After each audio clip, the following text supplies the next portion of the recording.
কোনো বাবার গামঝরা কঠোর পরিশ্রম কখনই সন্তানের জন্য লজ্জার কারণ হতে পারে না, বরং সেই পরিশ্রমী সন্তানের মাথার উপর সবচেয়ে বড় ছাতা ও অহংকারের প্রতীক।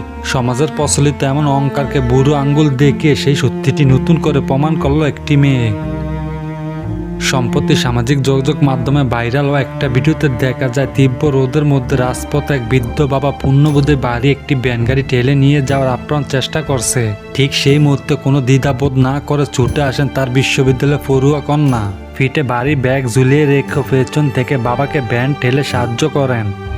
এখানে শেষ নয়, কিছুক্ষণ পর পরম মমতা বাবার ক্লান্তি দূর করতে তার মুখে খাবার তুলে দেন সেই মেয়ে। আজকের আধুনিক যুগে যেখানে অনেক পরিবারই সাধারণ পেশা বা জীবনযাত্রা লুকিয়ে রাখতে চায়, সেখানে ভারতীয় মেয়েটি স্পষ্ট করে জানিয়ে দিল বাবার কষ্টের উপার্জনই তার আজকের অবস্থা। রাজপথের এই দৃশ্যটি কেবল ভালোবাসার নয়, বরং এক গভীর দায়িত্ববোধের উদাহরণ।